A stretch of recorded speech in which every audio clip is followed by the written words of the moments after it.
नमस्कार, आप देख रहे हैं एफएम न्यूज और मैं हूं आपके साथ मनीषा सिंह। महाराष्ट्र में सत्ता बचाने और सत्ता में आने की लड़ाई अपने चरम पर है, जहां आज का दिन काफी अहम रहा। महाराष्ट्र में जारी सियासी संकट के बीच शिंदे समूह के खिलाफ शिवसेना अब ज्यादा आक्रामक नजर आ रही है। एक तरफ शिवसेना के बागी विधायकों के साथ असम में जमे एकनाथ शिंदे ने 38 विधायकों का समर्थन पत्र जारी किया है, तो वहीं उद्धव ठाकरे अब मंथन के लिए खुद युद्ध में उतरते हुए नजर आए हैं। इस बीच चुनाव आयोग को शिवसेना ने पत्र भी लिखा है। और देखिए महाराष्ट्र सियासी घमासान की बदलती तस्वीरों पर आधारित हमारी आज की स्पेशल रिपोर्ट। महाराष्ट्र की राजनीति में आज भी गहमा गहमी देखने को मिल रही है। दोपहर बाद उद्धव ठाकरे शिवसेना की राष्ट्रीय कार्यकारिणी की बैठक में शामिल होने पहुंचे, जिससे पहले गुवाहाटी में मौजूद शिंदे गुट ने नई पार्टी बनाने के संकेत दिए हैं। शिंदे समूह बाला साहब ठाकरे और शिवसेना का नाम लेने पर विचार कर रहा था। दूसरी तरफ महाराष्ट्र में बागी हुए विधायकों पर अयोग्य होने का खतरा मंडरा रहा है। दरअसल बागी विधायकों को डिप्टी स्पीकर का नोटिस जारी कर दिया गया है, जिसके मुताबिक उन्हें 27 जून तक जवाब देने को कहा गया है। महाराष्ट्र में जारी सियासी संकट के बीच शिंदे समूह के खिलाफ शिवसेना अब ज्यादा आक्रामक नजर आ रही है। शिवसेना के बागी विधायक तानाजी के कार्यालय पर शिवसेना के कार्यकर्ताओं ने जमकर तोड़फोड़ की। शिवसेना से संजय राउत ने कार्यकारिणी बैठक के बाद कहा कि उद्धव ठाकरे की मौजूदगी में तय किया गया है कि जिसने पार्टी से गद्दारी की उसे माफ नहीं किया जाएगा, उसके खिलाफ कठोर से कठोर कार्रवाई की जाएगी। आपको बता दें कि शिवसेना की कार्यकारिणी में कुल 6 प्रस्ताव पास हुए। वहीं शिवसेना भवन में जारी राष्ट्रीय कार्यकारिणी की बैठक में फैसला लिया गया है कि बाला साहब के नाम का दुरुपयोग न हो। इसके लिए शिवसेना चुनाव आयोग का रुख करेगी। दूसरी तरफ शिंदे गुट को ये भी झटका लगा कि एकनाथ शिंदे गुट के 16 बागी विधायकों को डिप्टी स्पीकर कार्यालय ने समन जारी कर दिया है। सभी को नोटिस जारी कर 27 जून की शाम 5:30 बजे तक जवाब देने के लिए कहा गया है। तो जैसे ही शिवसेना आक्रामक हुई, महाराष्ट्र राजनीति की तस्वीरें बदल। शिवसेना राष्ट्रीय कार्यकारिणी की हुई बैठक, उद्धव बैकफुट पर, शिवसेना आप ज्यादा आक्रामक, बागी विधायकों पर अयोग्य होने का खतरा। शिवसेना के 16 बागी विधायकों को डिप्टी स्पीकर ने भेजा नोटिस, 27 जून तक मांगा जवाब। संजय राउत की खुली धमकी, शिवसैनिक सड़कों पर उतरे तो सड़कों पर लग जाएगी आग। बाला साहब के नाम का दुरुपयोग ना हो, इसके लिए ईसी का रुख करेगी। गद्दारी करने वालों पर होगी कड़ी कार्रवाई।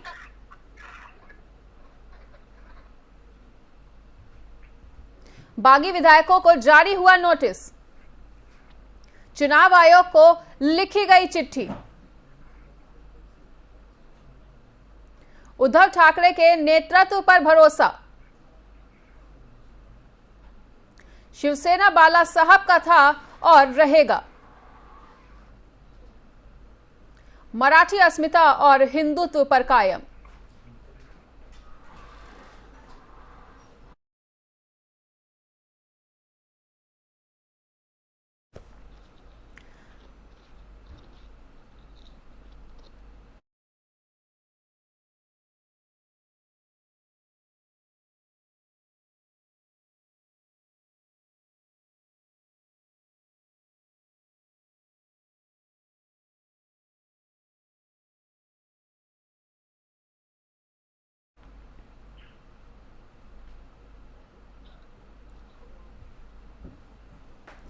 शिवसेना परेशान, बड़ा घमासान। जी हां, इसी मुद्दे पर होगी आज की चर्चा और चर्चा की शुरुआत खास मेहमानों के साथ। जी हां, चर्चा में शामिल होंगे बीजेपी से प्रवक्ता पवन गोयल जी, कांग्रेस प्रवक्ता जावेद खान जी, राजनीतिक विश्लेषक अरुण कुमार।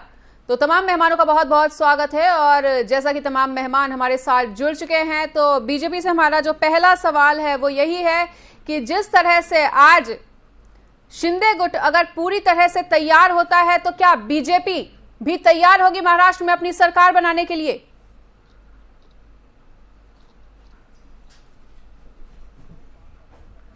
भारतीय जनता पार्टी तैयार होगी ना नहीं होगी, ये तो भारतीय जनता पार्टी की उच्च नेताओं को सोचना है।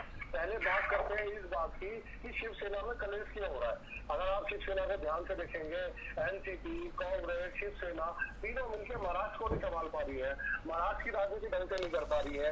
शिवसेना का आंतरिक मुद्दा है, अब दोष किस पर लगाया जा रहा है? भारतीय जनता पार्टी पर।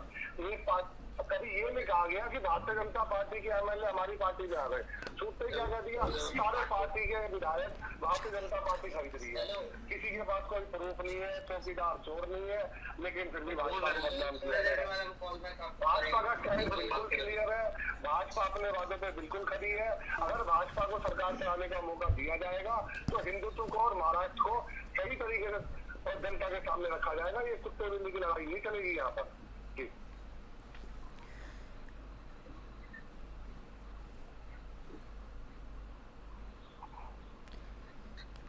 और अगला सवाल जावेद खान से। तो जैसा कि कांग्रेस के कल जो सुर थे वो बदले हुए नजर आए थे, वहीं आज उद्धव ठाकरे ने अपनी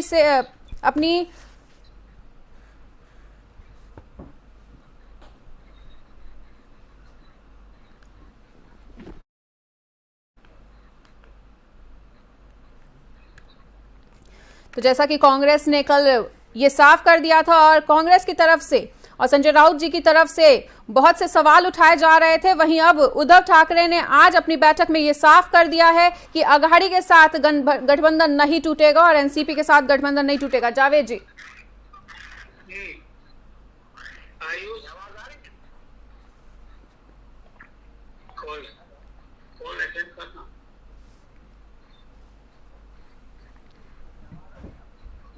हेलो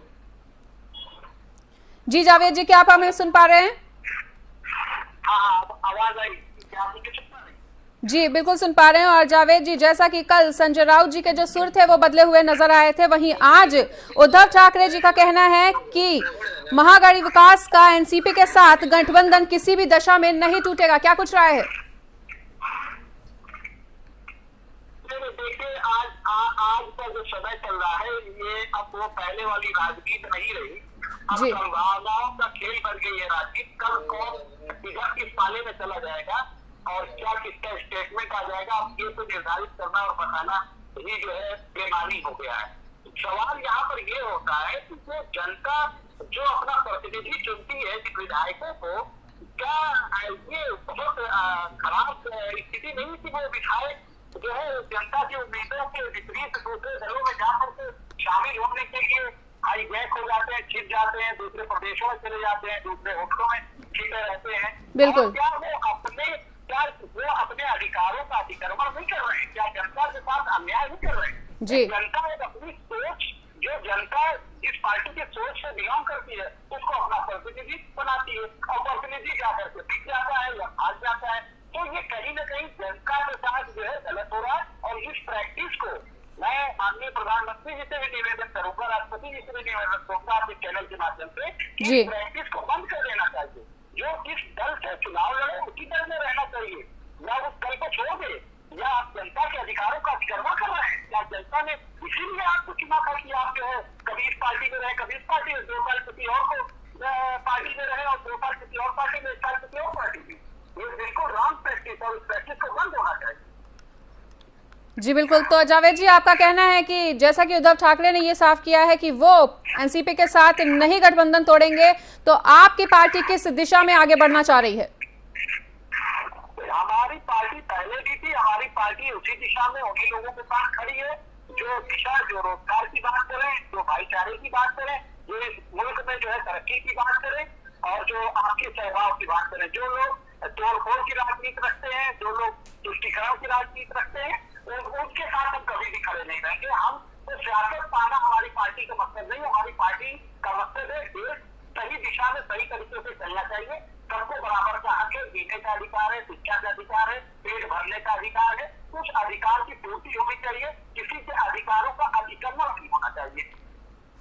बिल्कुल। तो किसी के अधिकारों का अतिक्रमण नहीं होना चाहिए। और अरुण जी, जैसा कि तमाम बातें आप सुन रहे हैं, आपको क्या लगता है कि तमाम जो घमासान की स्थिति बनी हुई है, कौन से रास्ते पर चला जाए कि ये पूरी स्थिति शांत हो जाए और ये घमासान शांत हो जाए? कौन कौन से ऐसे रास्ते हैं? देखिए, घमासान कहाँ से खत्म होगा? ये अभी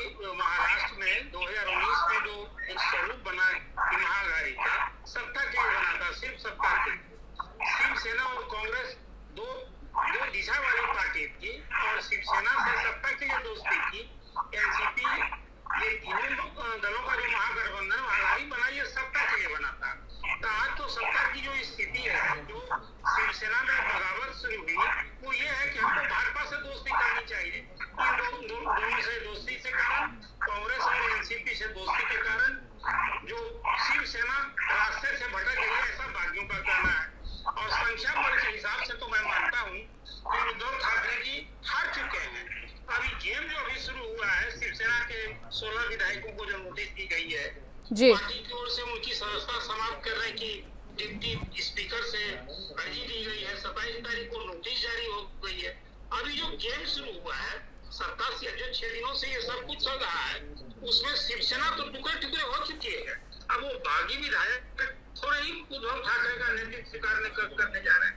आपने देखा उद्धव ठाकरे जी बाला साहेब ठाकरे के सुपुत्र हैं।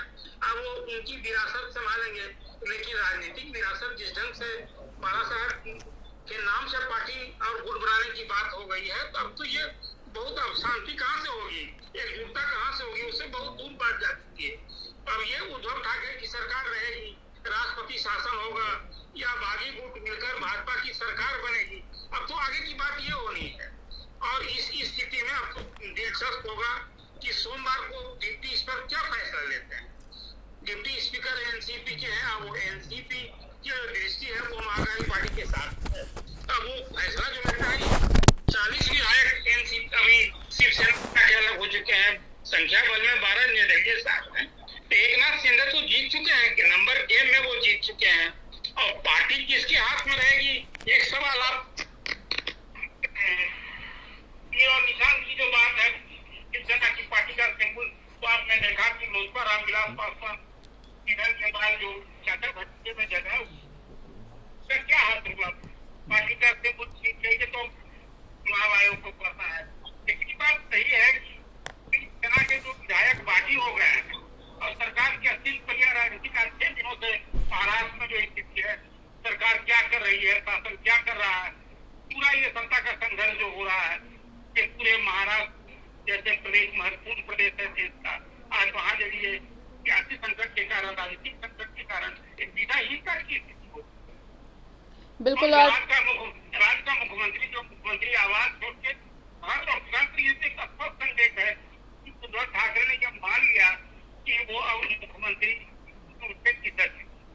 लेकिन बहुमत का फैसला तो मुंबई के इसके बाद सुप्रीम कोर्ट ने तय कर दिया है कि ये न राजभवन में होगा, न सड़क पर होगा, न गुवाहाटी में होटल में बैठे विधायक वहां से बहुमत का निर्णय कर देंगे। अंततः उनको असेंबली में आनी होगी। लेकिन असेंबली में आने के पहले और अभी जो डिप्टी स्पीकर ने एक नोटिस दी है, अब 16 विधायक का एक तरफा कोई डिसीजन नहीं लिया जा सकता है, उनका पक्ष भी सुनना होगा। अभी 3840 विधायक बागी बने, उनमें 16 चुने हुए लोगों को नोटिस दी गई। अब ये उनकी सदस्यता ऐसे कैसे समाप्त की जा सकती है, एक रिपोर्ट का मामला जाएगा। बड़ी निश्चित संसदीय लोकतंत्र में महाराष्ट्र की जो स्थिति है, जैसे 2019 में भाजपा ने उस समय फडणवीस साहब ने जिस ढंग से अजित पवार से मिलकर रातों रात सरकार बना दी थी, और दूसरे दिन का हाथ आपने देखा, तो अब ये पहले असेंबली तय करने की वो क्या फैसला लेते हैं, उनका फैसला तो फिर कोर्ट में जाएगा। तो ये विशिष्ट स्थिति मानता हूँ कि भारत के संसदीय लोकतंत्र के लिए और महाराष्ट्र जैसे प्रदेश में जो स्थिति है, ये पूरा चिंता का विषय है लोकतांत्रिक व्यवस्था में। अभी मैं कांग्रेस के प्रतिनिधि की बात सुनी, आज ये सब कहाँ आती है। अब ये जो विधायक है, अब उद्धव ठाकरे जी की क्या काम शैली रही आपको याद होगा। अब वहाँ राणे जैसे लोग और कई लोग आप याद होगा, उस समय आप याद कीजिए जब गोपीनाथ मुंडे जी थे जिस समय, अब थोड़ा सा है जो उद्धव ठाकरे जी का एटीट्यूड रहा है जिस ढंग से ये समय, तो बाला साहब ठाकरे के समय ये राज ठाकरे भी अलग हुए। ये कहीं न कहीं अच्छा करनी चाहिए शिवसेना में ऐसी नवत क्या शिवसेना क्या पर सवाल उठ गया। अब उद्धव ठाकरे की पुरानी पार्टी का बैनर बचा के रखे, वो बोल रहे हैं असली शिवसेना है और वो दूसरा गुट है, वो खुद को सिख सैनिक मान रहा है। विचित्र स्थिति हो रही है। अब ये गद्दारी किसने की, पार्टी किसने तोड़ी के कदम, ये राजनीतिक फैसले होंगे। लेकिन न्यायिक निर्णय लेना होगा। जो उन्हें 16 बागी विधायकों को जो नोटिस दी गई है उन्हें भी जवाब देना होगा। सरकार को कुछ होना है, लेकिन मैं मानता हूँ कि पूरे नंबर गेम है, नंबर में जीत गया है एकनाथ शिंदे और अब गेम है अभी उद्धव ठाकरे को फैसला हाउस के अंदर ही होना है बहुमत का। अब ये देखना है कि ये कब बनती है महाराष्ट्र में।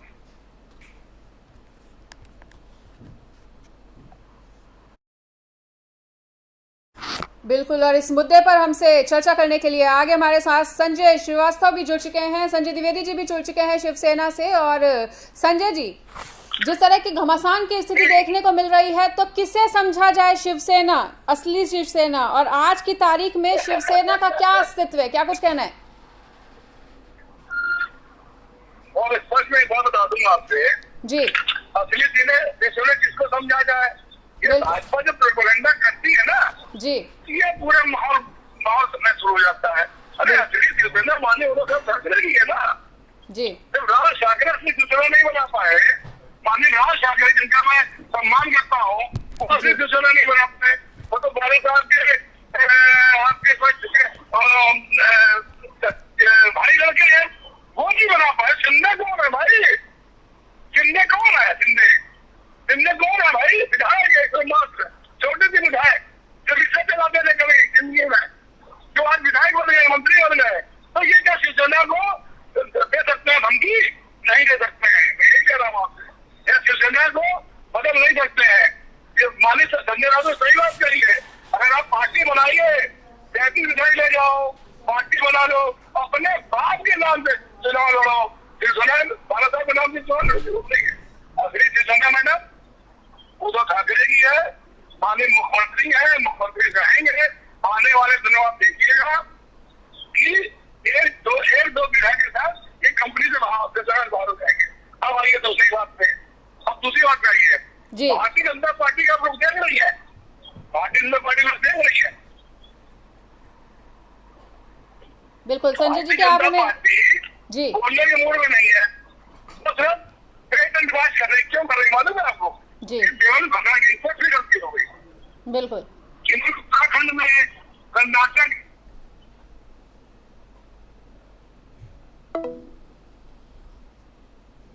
बिल्कुल। तो पवन जी,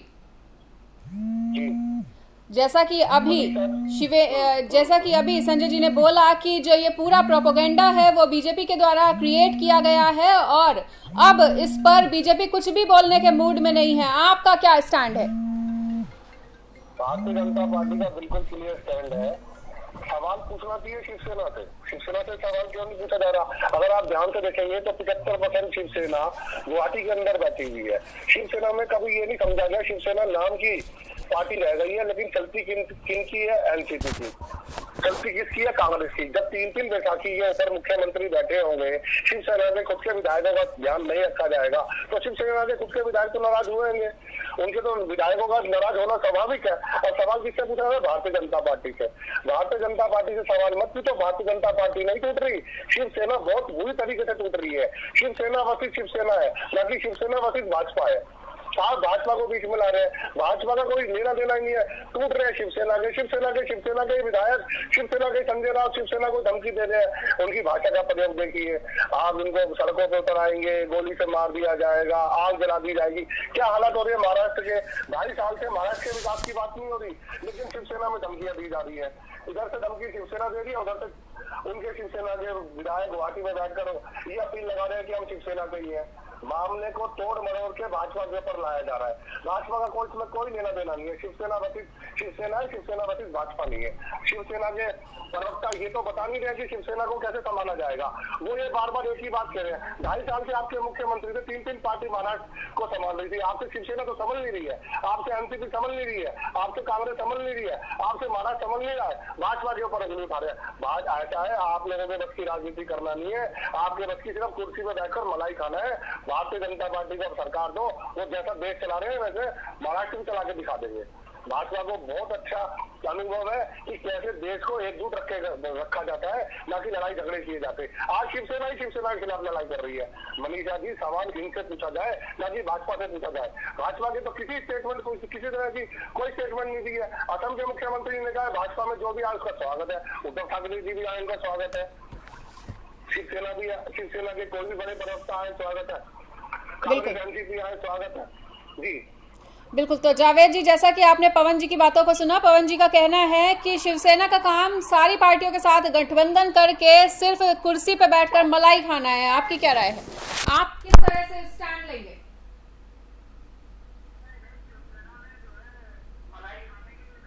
आपका विकास करने के लिए जो है सरकार बनाई थी और अच्छी सरकार भी वो चला रहे थे। हर उस मुद्दे पर वो आगे आकर के लामबंद हो रहे थे, जो उस मुद्दे जो इस देश के लिए जो है हित में है। लेकिन अब तो होगा ना, पुरानी परंपरा चली आ रही है कि दो भाइयों को आपस में लड़ा करके और तीसरा पड़ोसी जो इंतजार करता रहता है कि उनमें से हमारे पास आएगा। ताना बाना बुना हुआ सेट है, सबको पता है कि किसने ये पूरा ताना बाना बुन रखा है और इसके पीछे कौन लोग बैठे हुए हैं। और उन्हीं के पास जाना है। मैं अपने भारतीय जनता पार्टी के प्रवक्ता साहब से पूछना चाहता हूँ कि क्या बागी जो होंगे उनको भारतीय जनता पार्टी अपने में लेकर के सरकार बनाने का प्रयास करेगी या नहीं करेगी? वो इसका जवाब दें, तब उसके आगे चर्चा आगे बढ़ती है। बिल्कुल पवन जी, तो जैसा कि जावेद जी ने कहा है कि जो भी बागी विधायक हैं, क्या उन्हें अपनी पार्टी में शामिल करके आप आगे सरकार बनाने के लिए तैयार होंगे और इसकी कितनी मजबूती होगी? ये तो बागी विधायक है, सबसे पहले वो भाजपा में शामिल होंगे कि नहीं होंगे, उसके बाद हमारे से पसंद कीजिएगा। अभी तो जो बागी विधायक है वो शिवसेना को चैलेंज कर रहे हैं, अपनी शिवसेना हमें ये कैसे पसंद है? कांग्रेस और एनसीपी मिलकर और शिवसेना मिलकर महाराज समझ नहीं पसंद भाजपा से कर रहे हैं। विकास की बात करें तो उनको शिवसेना याद आती है, इनसे कोरोना मुख्यमंत्री कोरोना में भी हो जाते हैं। ऐसा नहीं होता था। और कांग्रेस के खेल जो आज अभी है, कांग्रेस के प्रवक्ता बैठे हुए थे, इतनी अच्छी अच्छी बातें कर रहे थे। जब खेल असेंबली में भारत के प्रधानमंत्री की तुलना इंडिया से रहती थी और कांग्रेस के प्रवक्ता का फैसला हुआ था, तो बिल्कुल चुप थे, उस पर ही बोलेंगे कुछ भी। सारी बातें को भारतीय जनता पार्टी लिख जाती है। और तीन पार्टी मुझे भारतीय जनता पार्टी का सवाल पूछ रहे हो, महाराष्ट्र में सवाल था, शिवसेना के हैं वो विधायक भाजपा के नहीं है, 71% भाजपा में, 71% शिवसेना बैठी है, कांग्रेस है, 71% शिवसेना के विधायक, 16-17 विधायक है शिवसेना के, जो महाराष्ट्र में रहते हैं, वहां तो दिल्ली में रहते हैं, चर्चा कर रहे हैं। चर्चा शिवसेना के ऊपर करो, भारतीय जनता पार्टी में मत करो। भारतीय जनता पार्टी के मुख्यमंत्री नहीं है, 3 पार्टियों में मिलकर एक मुख्यमंत्री है। विदेश में 3 पार्टियों के हाथ में, भारतीय जनता पार्टी के हाथ में नहीं है। बिल्कुल। वही तो तकलीफ है कि हमारे पास क्यों नहीं है, तभी से सारा जो है युद्ध पूरा चल रहा है। ठीक है, मोदी की तो तकलीफ है कि हमारे पास बात जोड़ के बिल्कुल। तो संजय जी हमारे साथ फिर से जुड़ चुके हैं। और संजय जी, जैसा कि आपने तमाम बातों को सुना कि कांग्रेस और बीजेपी किस तरह से आमने सामने हमारी चर्चा में नजर आ रहे हैं। बीजेपी का ये कहना है कि हम पे जो भी आरोप लग रहे हैं प्रोपेगेंडा करने के, वो पूरी तरह से गलत हैं और अगर किसी पे आरोप लगाने ही हैं तो वो शिवसेना पे लगाए जाएं, क्योंकि शिवसेना ही अपनी पार्टी को और अपने विधायकों को नहीं संभाल पा रही है। संजय जी,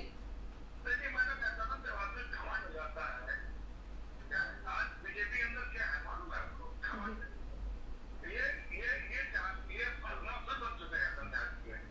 ये कह रहे हमारे अलावा कोई पार्टी तो राज चलेगा नहीं, पर इन्होंने इनका नारा था ना, कांग्रेस को भारत क्यों नारा दिया ना भाई, हमको मुझे बताते हैं कांग्रेस को भारत क्यों?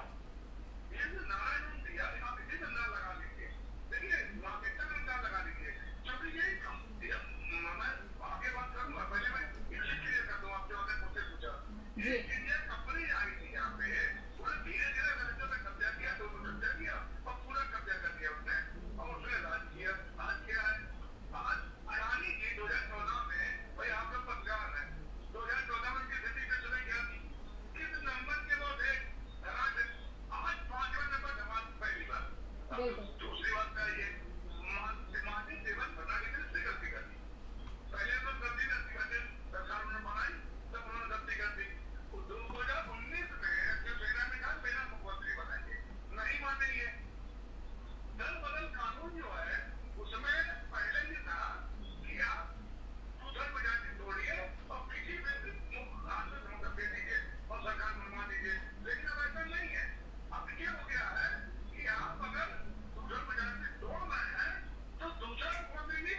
जी जी अरुण जी भी कुछ कहना चाह रहे हैं, उनकी भी सुन लेते हैं। बिल्कुल।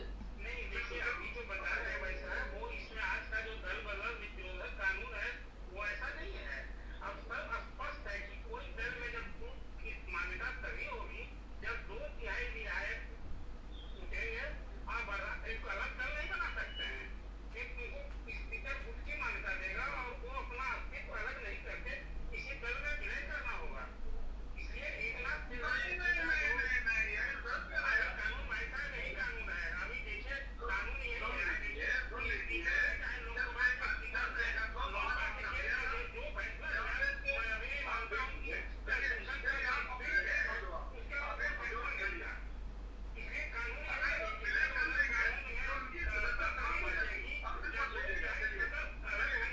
स्पीकर एक उनकी मान्यता देंगे और वो किसी दूसरे दल में विलय करेगा। वो इसका स्वतंत्र अस्तित्व बना के आज कोई चाहे जान एकनाथ शिंदे के साथ जो विधायक हैं वो शिवसेना के विधायक नहीं कहे जा सकते हैं। शिवसेना के अलग उठ के वो मान्यता उनको स्पीकर देंगे। यही कानून है। अभी शिवसेना के विधायक का दबाव कर नहीं सकते हैं। वो मूल ग्रंथ उद्धव ठाकरे के साथ है। अब ये व्यक्तिगत रूप कराएगा और व्यक्तिगत का भी स्वतंत्र अस्तित्व नहीं होगा। उसको किसी दल में विलय करेगा। यही अच्छा कानून है। इसलिए ये पूरा ड्रामा जो अभी हो रहा है तो स्पष्ट है कि जो विधायकों ने बागी बने हैं और संख्या बल के हिसाब से मैं मानता हूँ कि वो विजय हो गए हैं। अब खेल जो बाकी है कल होकर के ये विधायक जो बात कही कहा है एकनाथ शिंदे ने स्पष्ट कहा है कि वो एक राष्ट्रीय दल के करीब है। भाजपा के नेताओं से उनकी चाहे वो खुले रूप से कहे बातचीत हो रही है कि किससे बातचीत ही नहीं है। अब भाजपा वहां यदि मुख्य विपक्षी दल है 106 विधायक है और इतनी नंबर लेकर यदि शिंदे आते हैं साथ में तो वहां सरकार जी जिसमें शिंदे डिप्टी सीएम होंगे और कुछ बिल्कुल विधायक का वो एक अवसर वो कहीं न कहीं समाप्त करने के लिए 16 की बिल्कुल विधायकों को जो नोटिस दी गई है बिल्कुल उसको कंट्रोल करने के लिए देखिए ये बात मैंने आपसे कहा कि लंबा के बारे में वो क्या गेम बाकी है। ये गेम हो रहा है बिल्कुल हो रहा है। मैं इसे इस रूप में देखता हूँ। बिल्कुल। तो जैसा कि आज महाराष्ट्र में राजनीति में जो गहमा गहमी देखने को मिल रही है उसी मुद्दे पर चर्चा चल रही थी और चर्चा करने के लिए तमाम मेहमानों को बहुत बहुत शुक्रिया। और जिस तरह से ये गहमा गहमी देखने को मिल रही है, दोपहर के बाद उद्धव ठाकरे शिवसेना की राष्ट्रीय कार्यकारिणी की बैठक में शामिल होने के लिए पहुंचे और इससे जो तस्वीरें हैं वो पूरी तरह से बदलती हुई नजर आई हैं। आगे देखना होगा कि ये मुद्दा कहां पर जाकर शांत होता है। धन्यवाद।